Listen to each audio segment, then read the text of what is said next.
So this is the 1600 hours GMT edition of the Khoodeelaar television channel, broadcasting under the banner of Baby Angel Geronimo.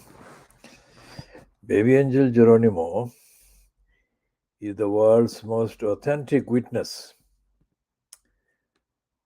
to the depravity, dishonesty, cruelty, corruption, and brutality embodied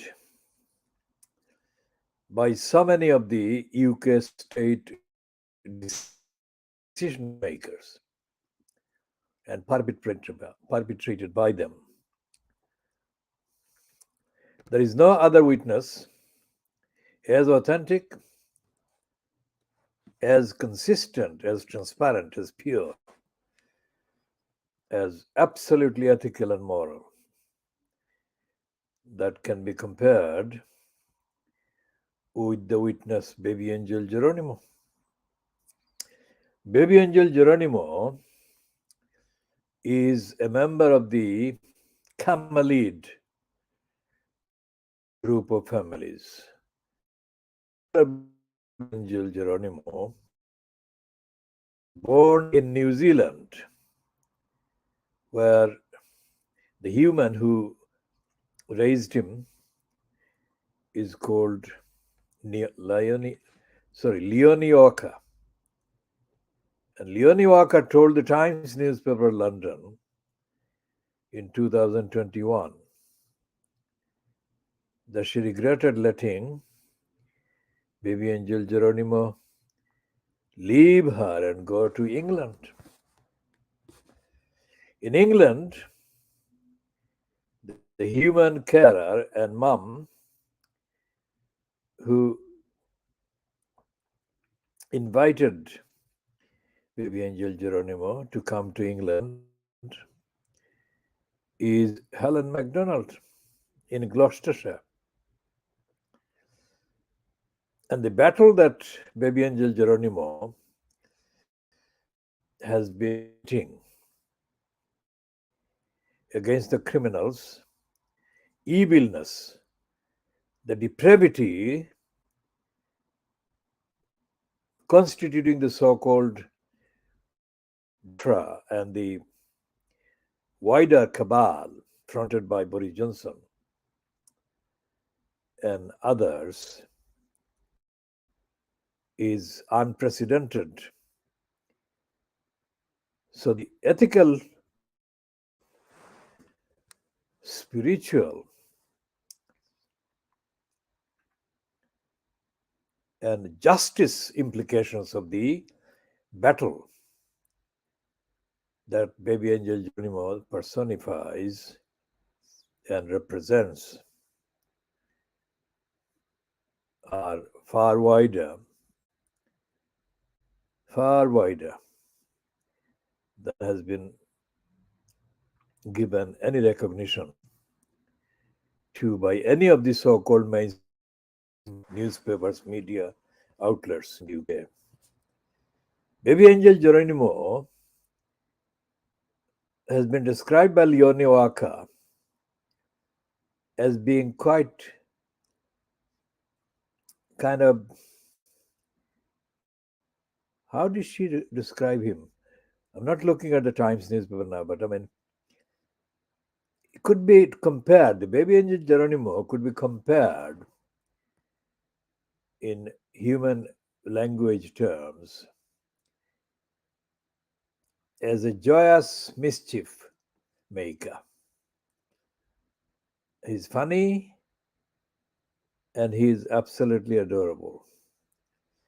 So the Baby Angel Geronimo editions of Khoodeelaar television channel, broadcasting only on the internet, encompass, represent, carry more than one meaning, more than one message. Essentially, the commentary that we broadcast is a commentary ongoing commentary on the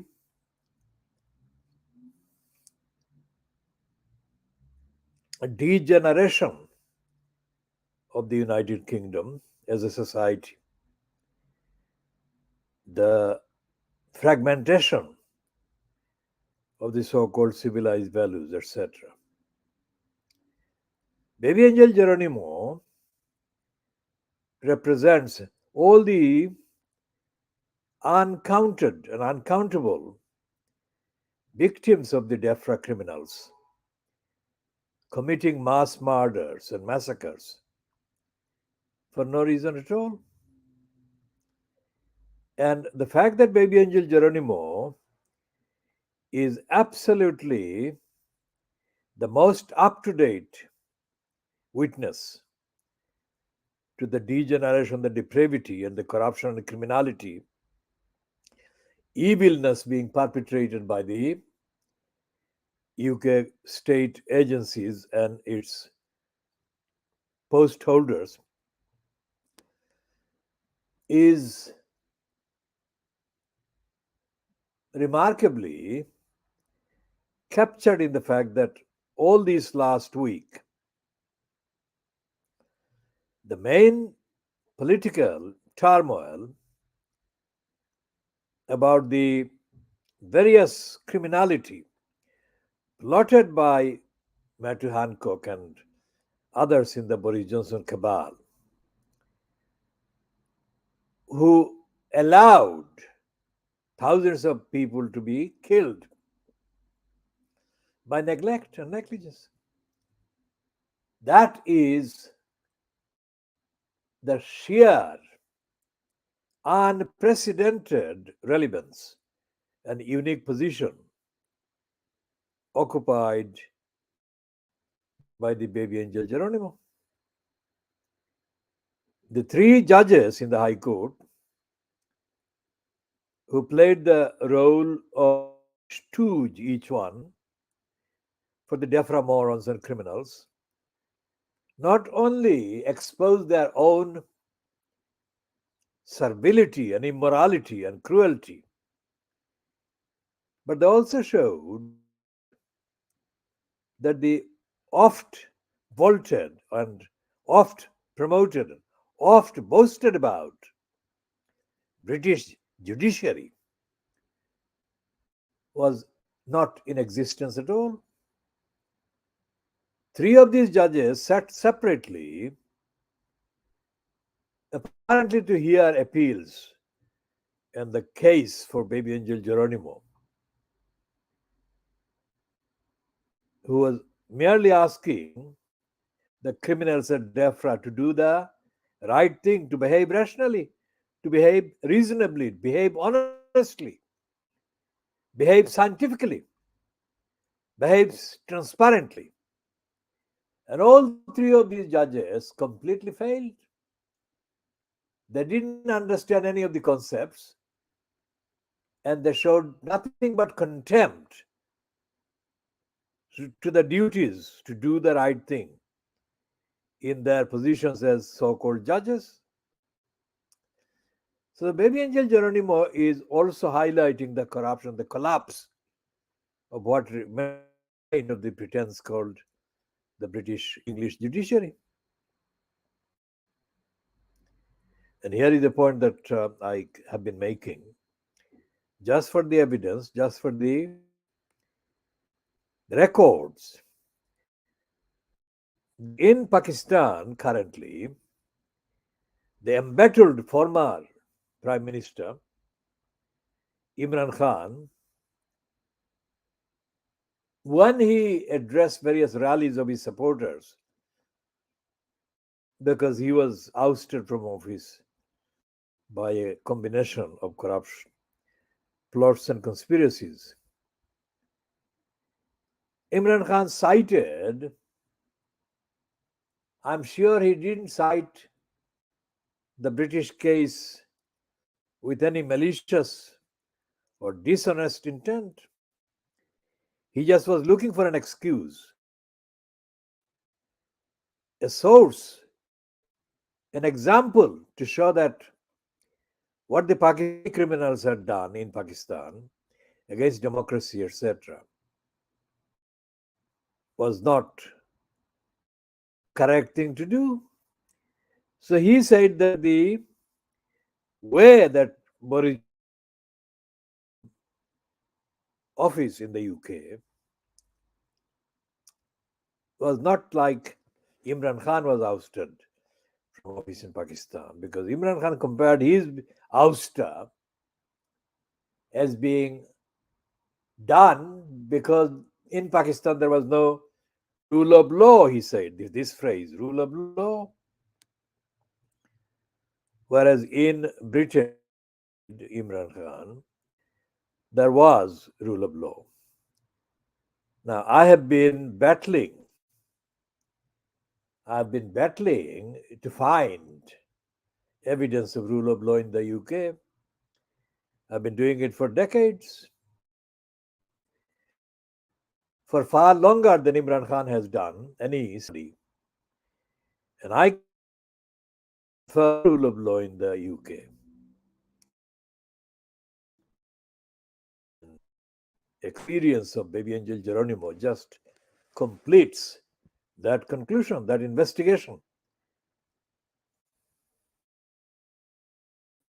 There is no rule of law, but there should be rule of law. But the other thing is that the rule of law qualification is a dangerous, because in the Nazi Germany, Adolf Hitler was upholding the law. It's chilling to justify hatred and incite people to hate and then carry on massacres and genocides is the most chilling,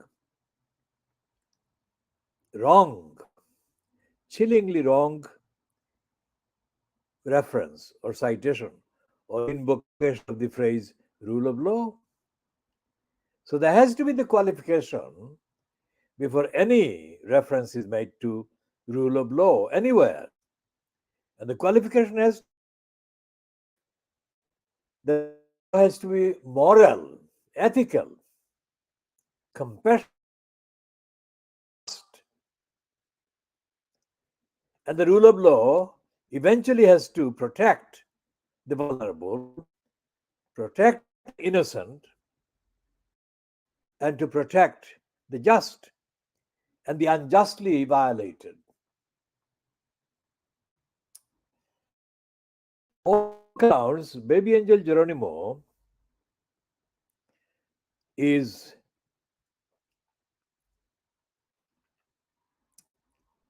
observing, witnessing all these wrongdoings and injustices, both in Pakistan, by extrapolation, of course, and in the United Kingdom. So we carry on the flag, the banner, Baby Angel Geronimo editions. And these apply to the duties the state owes to the innocents of all species. And Baby Angel Geronimo is the uphold, the carrier of the banner for the duties for justice. We shall be talking not necessarily by mentioning Baby Angel Geronimo every time, but in that theme, under that theme, we shall be talking about the current examples. For example, this one. This is a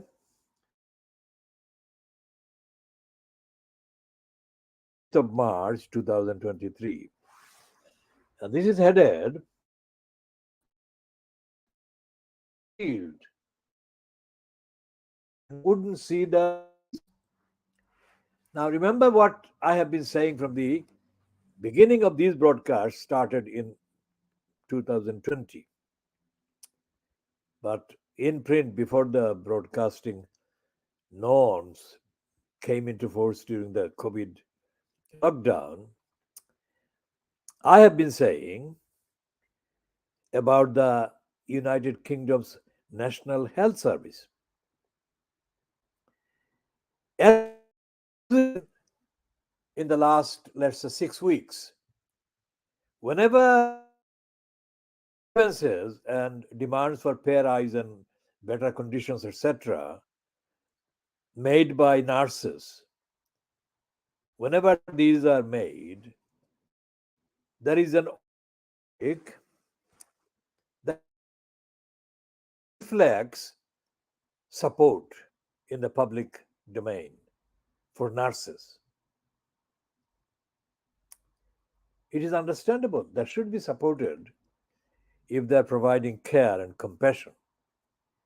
But as this particular individual report in the Sunday Times today highlights, to what extent are nurses reliable and caring? That has to be assessed, because the reason why nurses are treated with the maximum sympathy and solidarity by the ordinary people, members of the public, is to do with the practice, the delivery of care, the delivery of compassion. Now, this is part of the assumption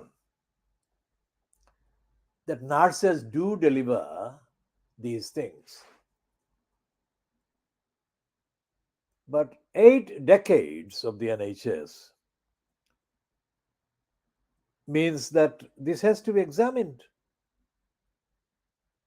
And the correlation established between the behavior of the nurses and the extent to which particular individual patients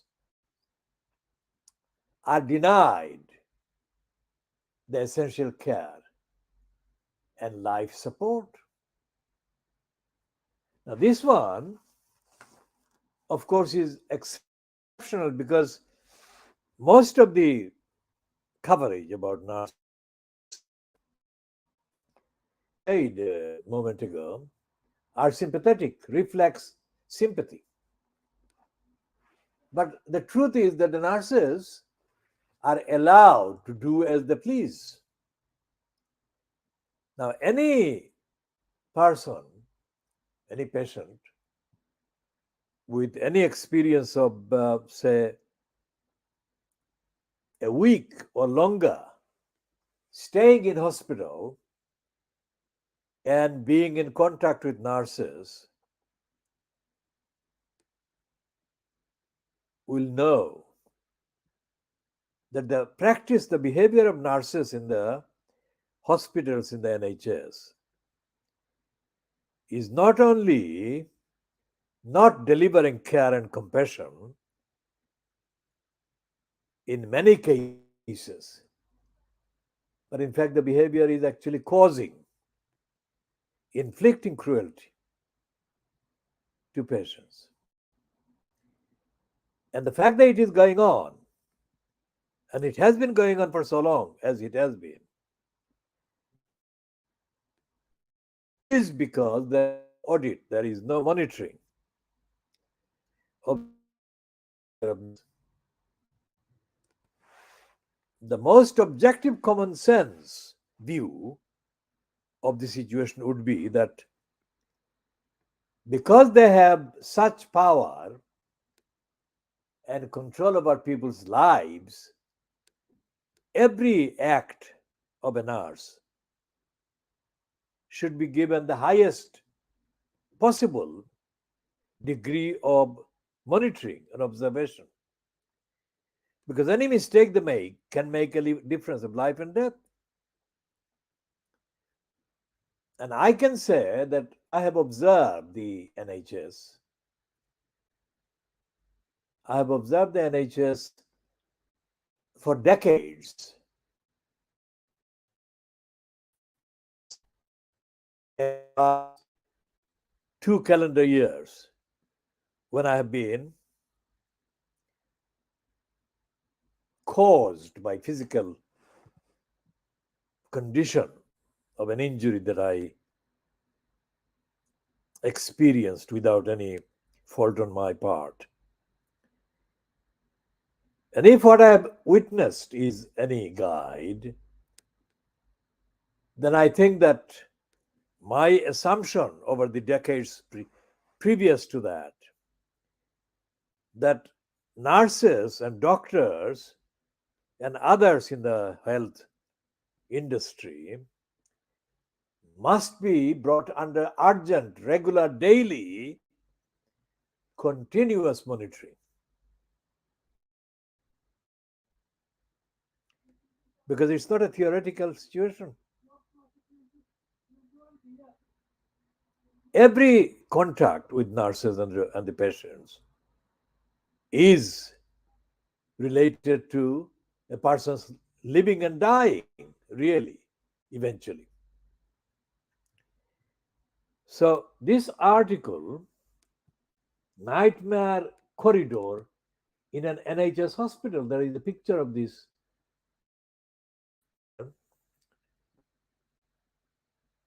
and it says we were lined up in a human shield. So patients wouldn't see the bodies. This is says that an NHS whistleblower has sacrificed career to capture on hidden camera the deaths and brutal reality of the ambulance crisis. Now, although I have not been involved in the actual contacts between the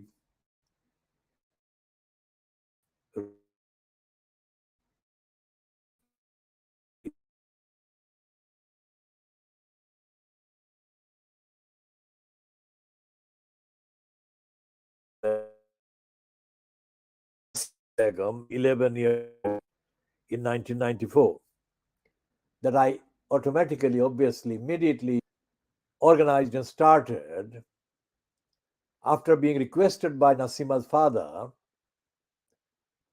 to help them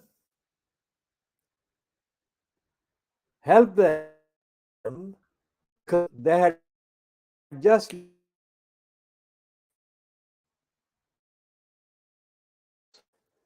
came late and the ambulance was called because Nasima had been in the previous hour sent back home by the Royal London Hospital saying that Nasima was well enough to go home.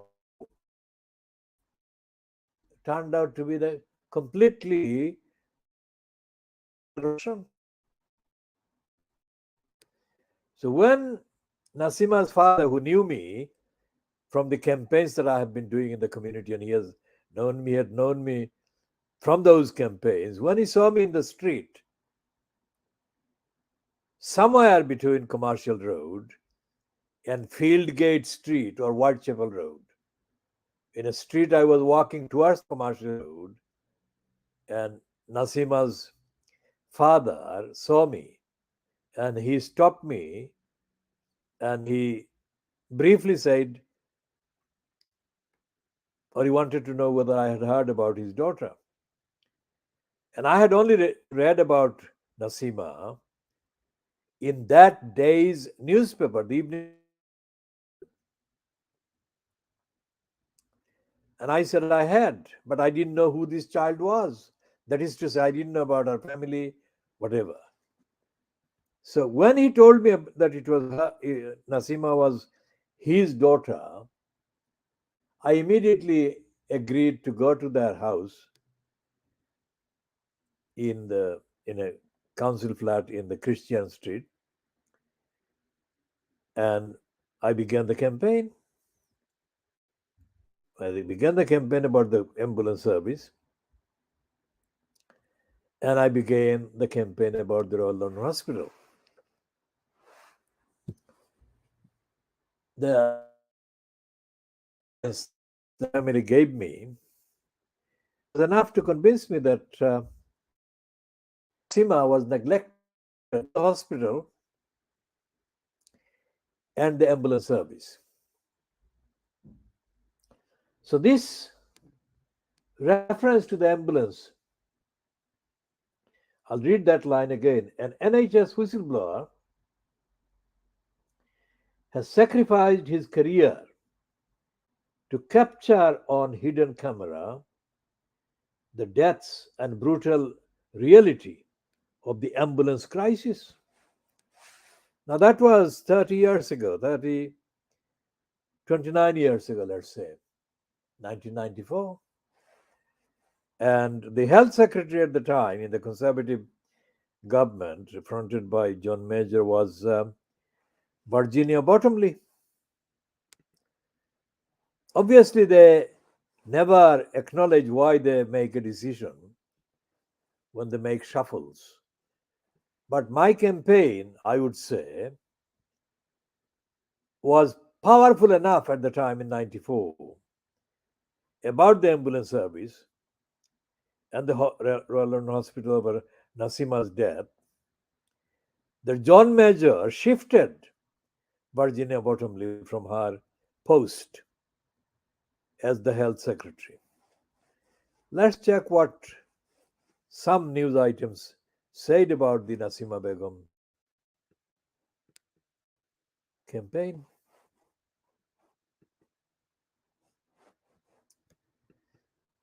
Let's check if we can find.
So, the campaign, I began the campaign in October about Nasima Begum, October 1994.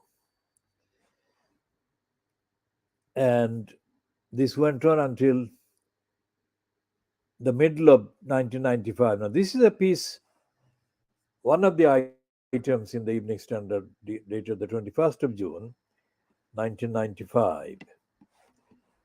And let me just see if I can read some of the item. There is a picture of this girl, this Nasima Begum picture. Absolutely heartbreaking. So, the worst ambulance service in Britain, that is the headline to the Evening Standard piece. Now, the rest of the page, the image is not legible because it's a photographic image, I think, on the.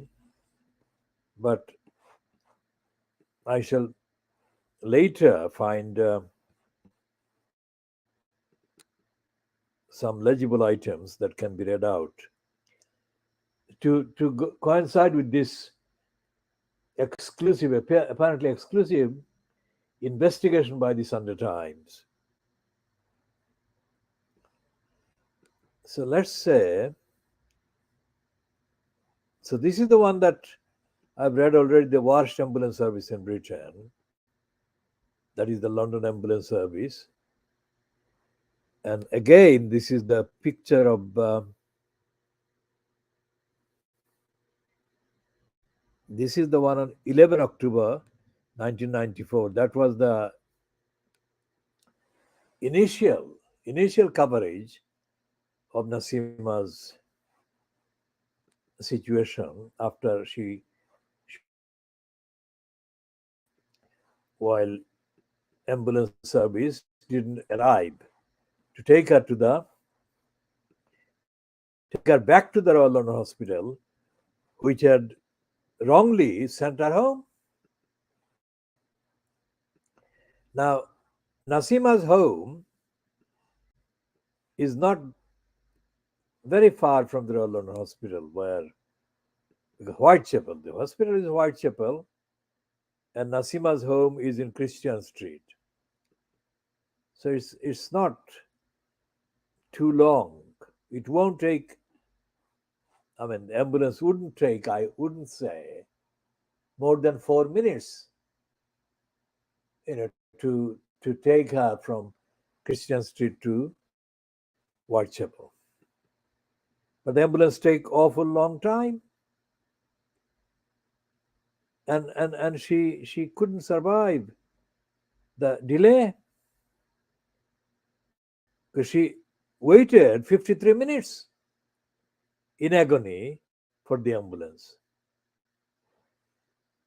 So that was in October, as I said, 1994.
So let's go back to the story in the Sunday Times today about the ambulance. Because as I said, I'll be expanding on the campaign that I did for justice for Nasima Begum in 1994-95. Later, because this shows that 30 years after Nasima Begum was neglected, the ambulance service has not been improved.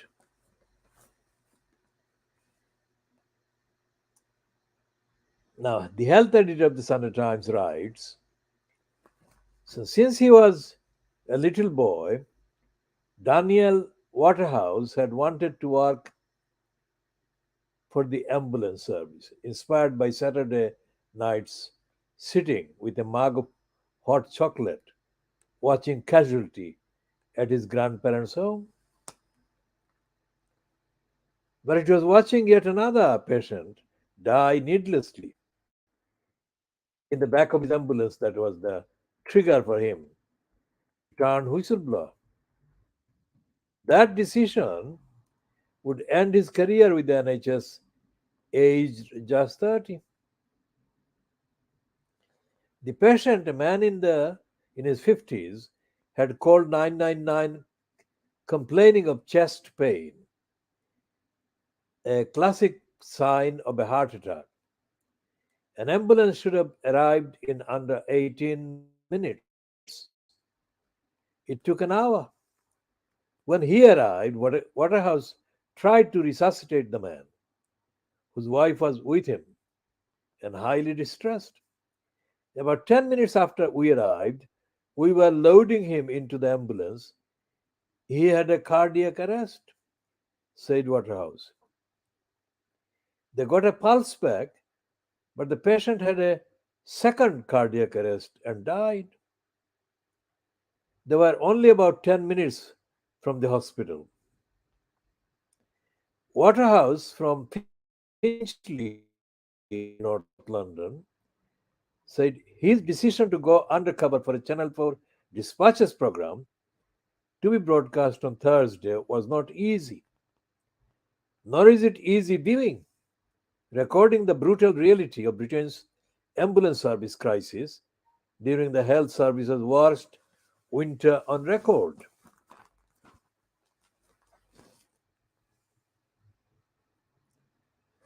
Now, I am not going to read the whole of this piece because, for a start, there will be opportunities to go over the NHS and the ambulance crisis and all the other things in the other editions because we are doing an essay.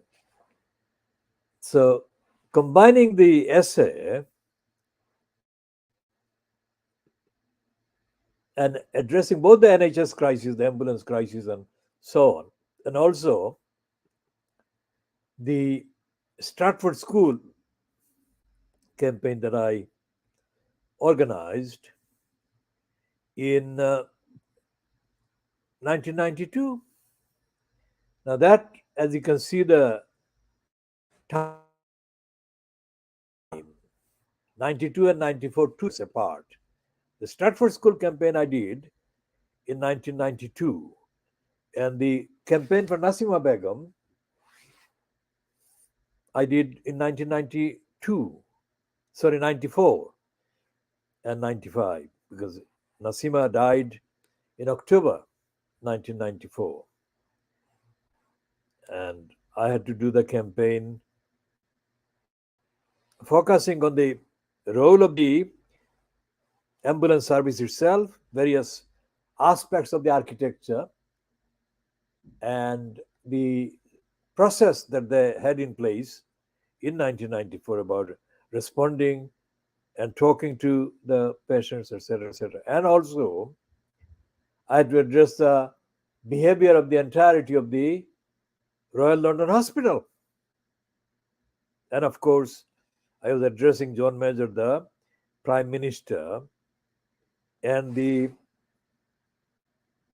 contributing daily on a daily basis, publicly stating the various issues that needed to be stated while the government had already announced an inquiry into the ambulance service. So that was 29 years ago. Now, 29 years later, we have got the crisis in ambulance. And I can say one example when I first contacted the hospital, the NHS, because of my injury. When did I do that? I did that in probably late January or February. And I eventually got into the hospital in March. So it's a year ago that I got into the hospital. Journeys from one NHS trust to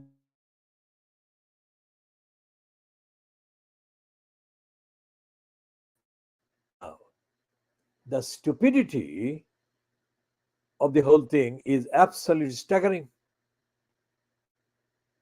At the time,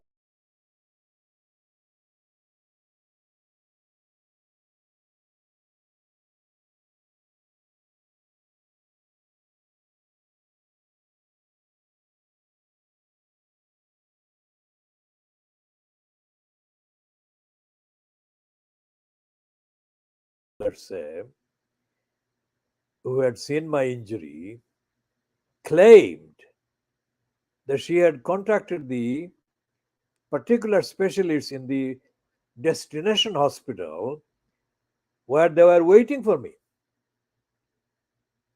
Simple, isn't it? And the distance, traveling distance by ambulance, could not be more than 40 minutes at most, because considering traffic and everything. So how long did I wait? I didn't wait for an hour. I didn't wait for half an hour. I waited for 7, 8 hours or longer. in the originating hospital.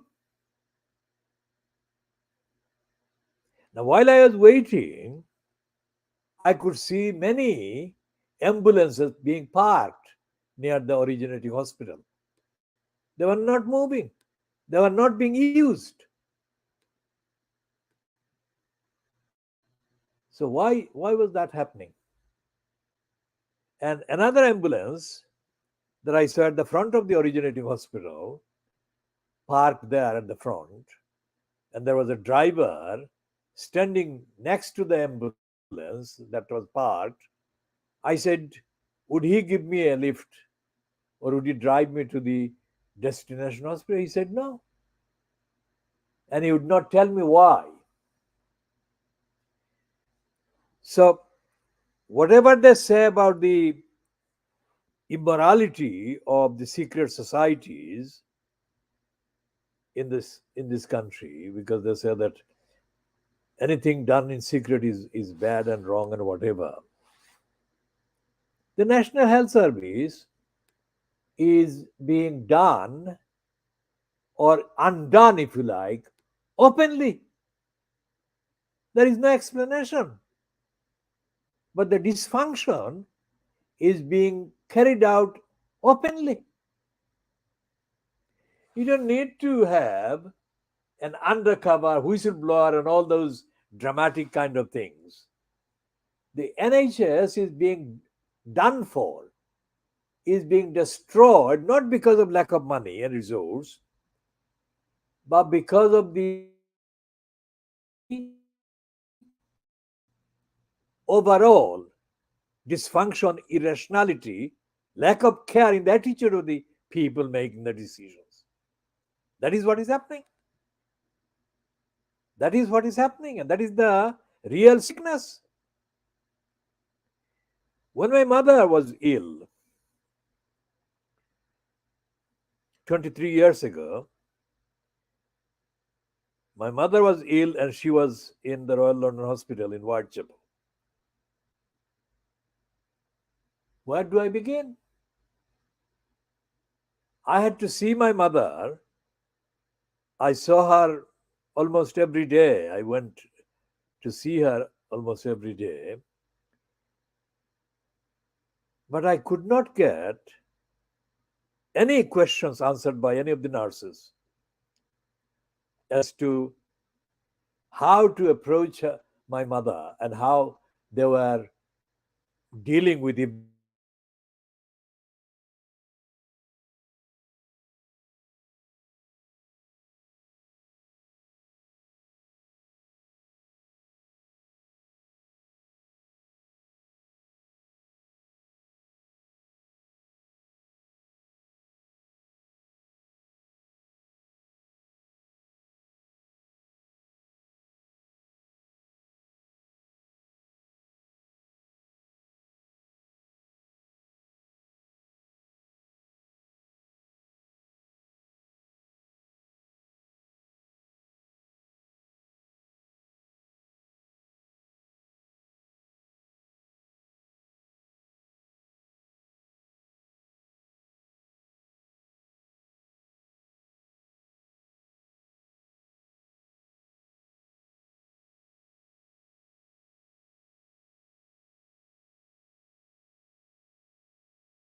Left it there originally to come back and find it and pick it up. How could they do that? My mother's entire medical file is a heavy, hefty folder or a number of folders. I don't, it's 23 years ago, and I didn't take any picture or anything. I'm recalling it as far as best as I can remember.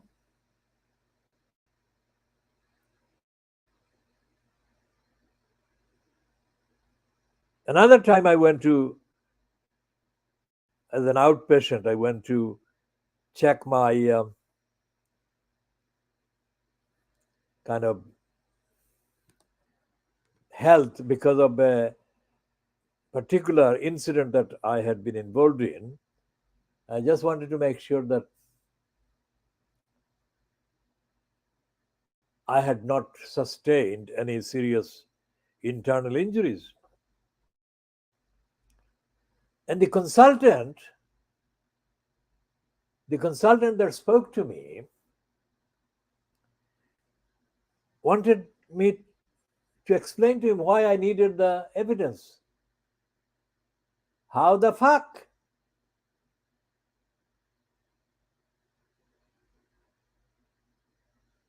So, whatever these people are saying today, this undercover ambulance, NHS in chaos, on Channel 4 on Thursday at 9 p.m.,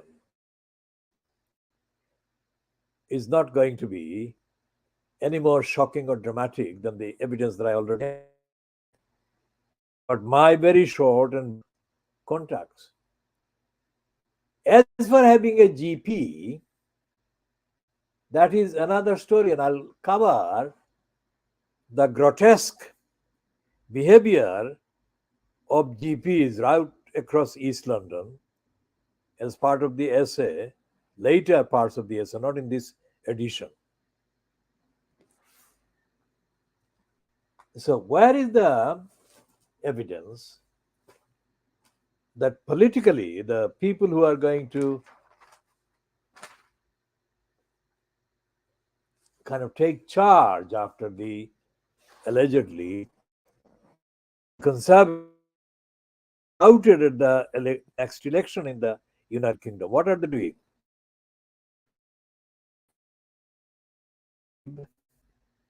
I don't believe that Wes Streeting, who is the over promoted kind of image, Wes Streeting of Keir Starmer's shadow health secretary, I don't believe that Wes Streeting is fit, morally fit, ethically fit, or intellectually fit. Despite the appearance of being too smart, he is too smart by a quarter. He doesn't have the depth of understanding about the idea, the principle of a national health service. And he doesn't have any idea about the intellectual gravity that a poverty of intellectual understanding and depth poses life and death challenge and threat to ordinary people that really need care and health service at the point of need. I don't see any evidence that there is an emergency outcry by either the Labour Party, the opposition, or by the other smaller parties in the opposition. And there is nothing in the media, despite today's Sunday Times piece that is based on the Channel 4 dispatches, there is nothing in the media that is really taking account of even 1% of the betrayal, the treachery, and the irresponsibility and the massacres. Because what they call the phrase they are using is excess death. How can death be excess? So underrating the gravity of massacres. Thousands of people being put in the category of excess deaths every week is hiding massacres. In other words,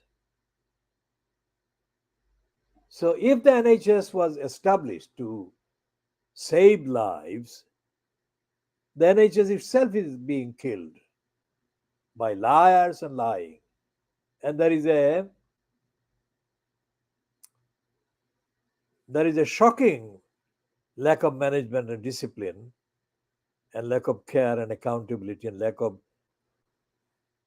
due care to the patients, to the ordinary people by the NHS staff at every level.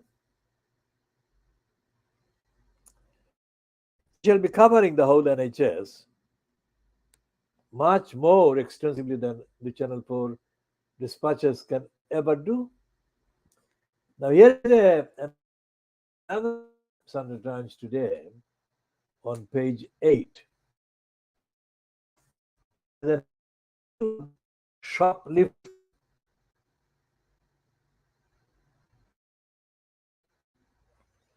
And it says one retailer took 180 million and had 120 pounds stolen. Self-checkout tills, the self-checkout tills and fewer staff mean it's a free for all for thieves who don't fear being caught, writes Louise Eccles. Writes Louise Eccles and Venetia Menges. Now, I actually prefer self-checkout. Are they saying that I abuse my self-checkout access? Most certainly not. So that is a very stupid and ignorant kind of generalization. So we shall be talking about that. Now here is a piece on the politics. Will Prime Minister and party get shut down Johnson's balloon?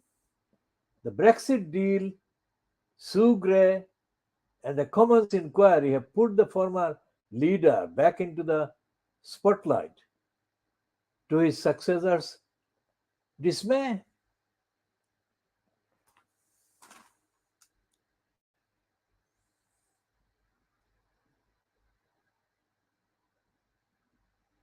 And this is not necessary to go into in detail because the items are completely understandable, self-explanatory.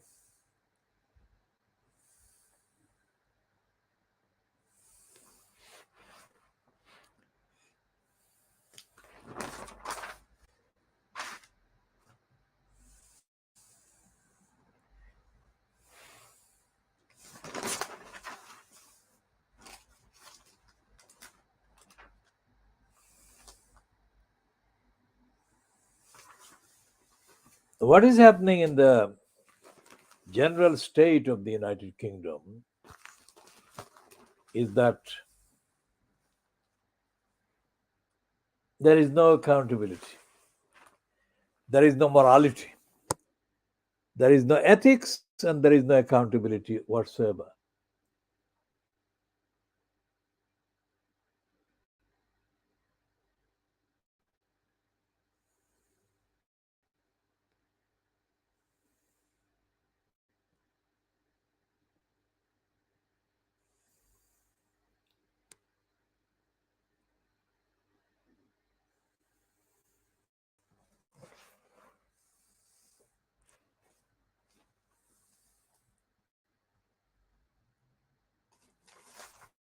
The big head Sunday Times today, which says, well, the heading reads, 3 years after lockdown, we are still waiting for answers. It's quite a long leader column.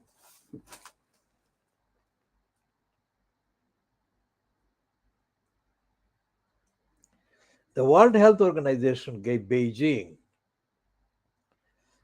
power of veto over the experts who would conduct the investigation on the right to vet its report before publication. More than 3 years after the outbreak, it would be naive to expect any greater transparency from China. But our, that is British COVID inquiry, must move with a greater sense of urgency. The leak of Hancock's messages gives a glimpse into an era that should be unraveled before the next one arrives. Now, about this Hancock leak. The Sky News program says that it is a channel, it's a service that you can trust. Now, Sky News runs in competition with the BBC News a slot called Press Preview every night for the following day's mainly Fleet Street newspaper front pages.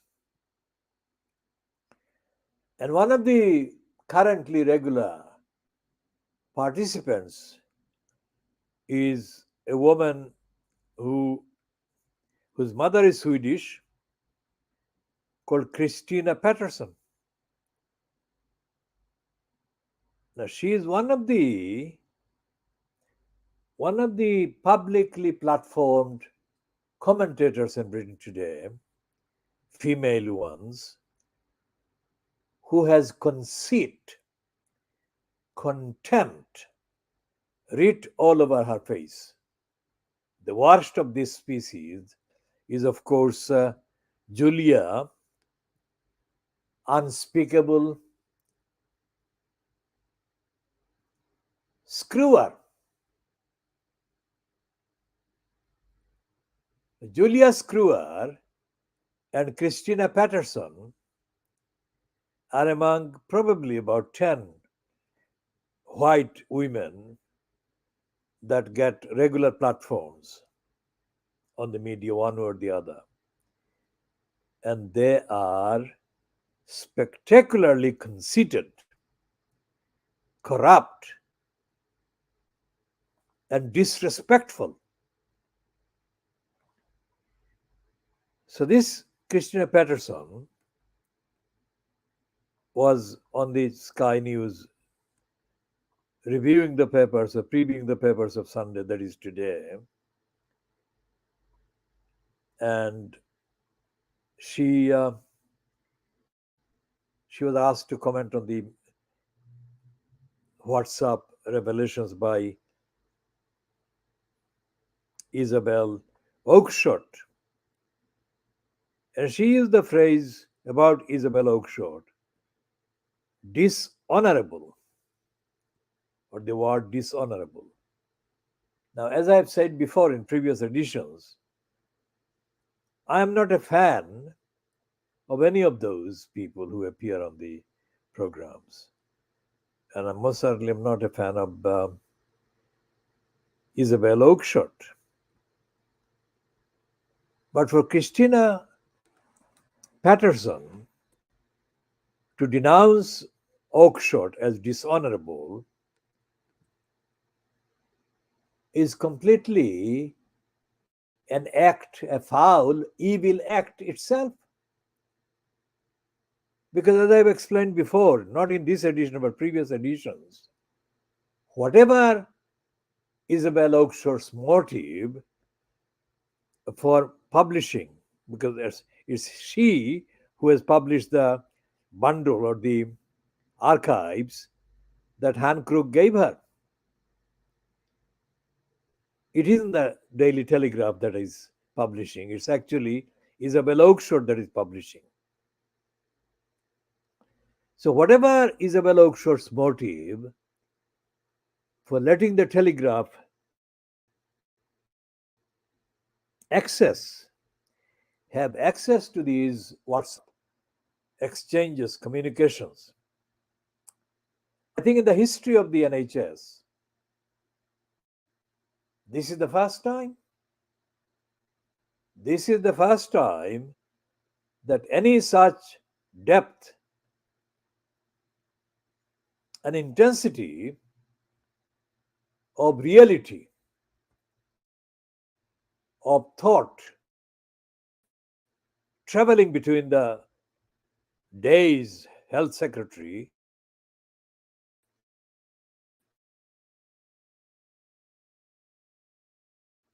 has been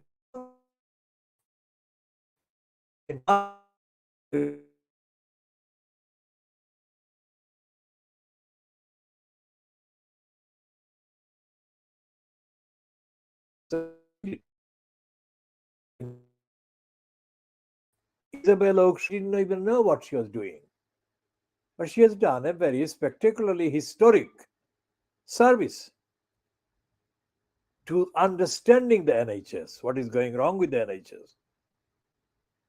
And she has done a service that may be used to save a lot of people in the future. That is a gateway she has opened up. And this is what I say about the job that Isabel Oakeshott has done. As I say, regardless of her motive. And on the opposite side, I say about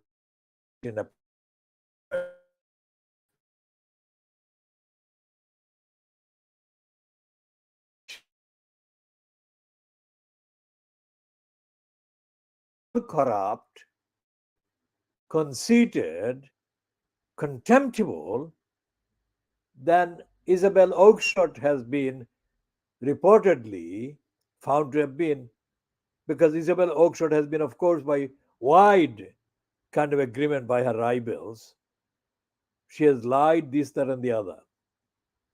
But I think Isabel Oakeshott is more humane in terms of her expressions, whereas the racist Christina Patterson is not. The racist Christina Patterson could easily be a fascist, and she would not bat an eyelid. She did not comment on the real contribution so far that Isabel Oakeshott's release has made, drawing attention to the fact that a serial killer and murderer called Matt Hancock opposed steps being taken to protect where mass and other is to put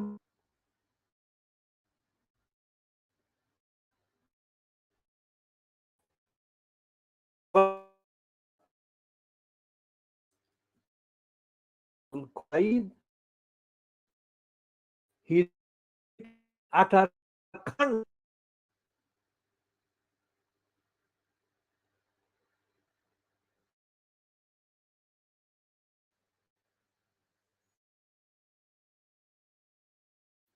this fucking country is making excuses.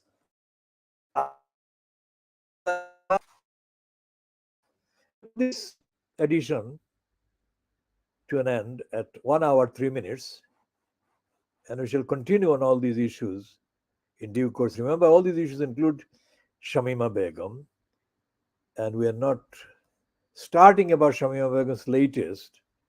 We shall do that in the next editions coming. And the time is 17:04 hours GMT on Sunday, the 5th of March, 2023.